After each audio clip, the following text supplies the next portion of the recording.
Yo, this is Nev Lapwood, snowboardaddiction.com. This vid is all about the physics of advanced spinning. It's designed for you riders who want to spin 3s, 5s, 7s, and beyond. Before you get into this lesson, make sure you check out our Intro to Jumping, which will give you a solid foundation for getting air, and the 180s and 360s vids, which will introduce you to spinning. You should comfortably be able to do all 4 180s off small park jumps and 360s on side hits before applying the following techniques. There are 4 key aspects to spinning that I focus on when riding and coaching. The first key, which I consider to be the most important, is creating a platform to spin from. This explains how to use your edges to assist with spins. The second key is your setup, where and how to prepare. The third key is your release, which explains when and how to leave the lip of a jump. And the fourth one is your landing, where to spot it to help stop your rotation. This vid explains these 4 aspects in detail to help you learn key techniques for advanced spins. Speed. When you come to a jump you want to spin off, the first thing to do is a few straight airs to get the speed dialed. Watch other riders already jumping and look where they're dropping from. How many speed checks are they doing? Are they easily clearing the knuckle of the landing? Make sure you always carry enough speed to make the downwards transition of the landing. Otherwise, you'll land flat, which is not comfortable. I like to minimize speed checks so I can concentrate on the trick I want to do. Try to find a spot where you can drop relatively straight. Once you've got the speed for your straight airs, use the same speed for a spin or a tiny bit faster. Aspect 1. Platform. The first key is to create a solid platform to spin from. This refers to how you use your edges to approach a straight park jump. I consider it to be the most important aspect in mastering your spins. You always spin off an edge rather than a flat base, because an edge gives you something to grip with and push away from the snow with.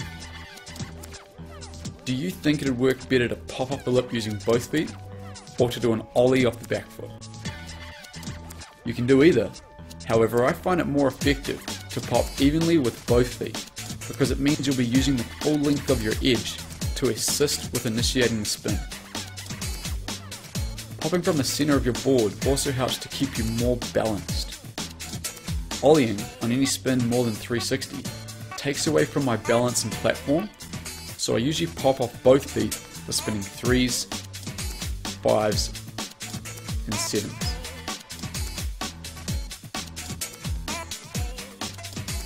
Backside is when the back of your body enters the spin first like this. Almost everybody spins backside off their toe edge. You can spin backside off your heels too, although it's much harder. Frontside is where the front of your body enters the spin first. Spinning frontside is common from either the heel edge or the toe edge.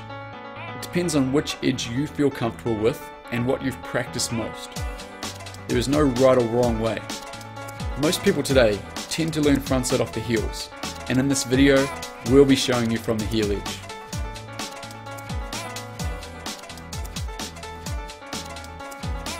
This diagram will help explain how to create a platform. Here is the lip of the jump, and this is the landing. Here is the knuckle. Make sure you always have enough speed to easily clear the knuckle.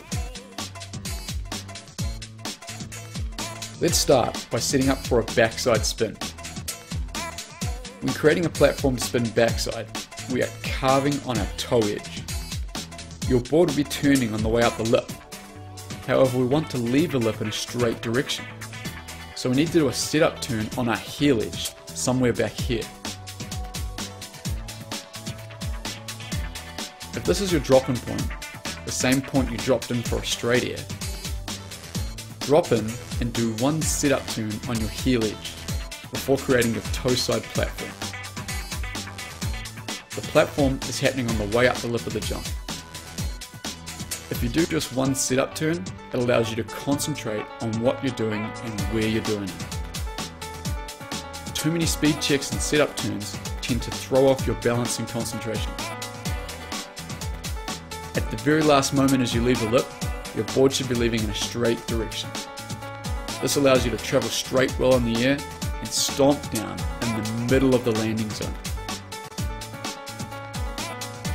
If you go off the lip like this on an angle, you're going to fly in that direction. You'll probably end up hitting the knuckle and crashing or hurting your knees. So try to be as straight as you can as you leave the lip.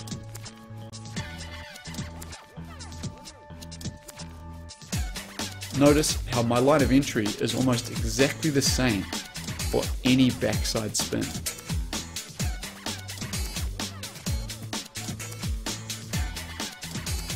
With frontside off the heels, drop in from the same point. This time, do one toe side sit-up turn and transfer into a heel side platform on the way up the lip of the jump. Just as you leave the lip, your board should leave in a straight direction, which allows you to travel through the air straight to the middle of the landing.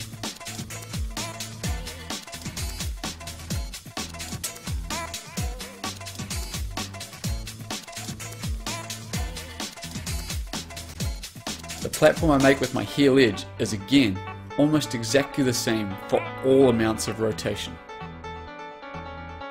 As you're creating the platform, you are carving, which is where you're only using your edge to turn.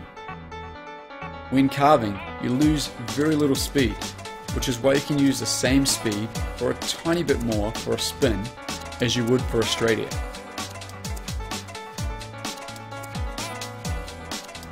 Creating a solid platform is critical to spinning, and every good rider does it almost the same.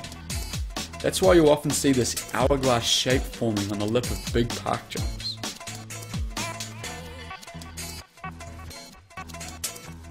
Get your edge work right and you'll be able to spin better than you ever expected. Pick where you're going to drop in from.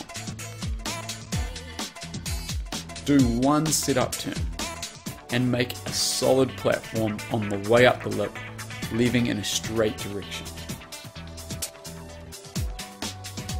The second aspect is the sit-up. Where and how do we sit up? On this diagram, the line here is the point of flat ground between the downhill running and the uphill lip of the jump. This point of flat ground can be called the sit-up point.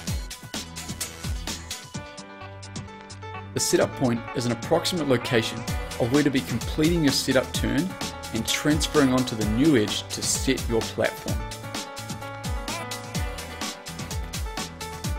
For a frontside spin, you're finishing up that toe side sit-up carve and transferring onto your heel edge.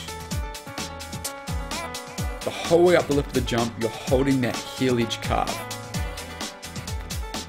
What happens if you sit up too early? Watch the line of entry on this diagram to see what happens. If you do a sit-up turn too far before the sit-up point, then your platform will also be too early, and you'll end up turning too much while leaving the lip. Two things happen here.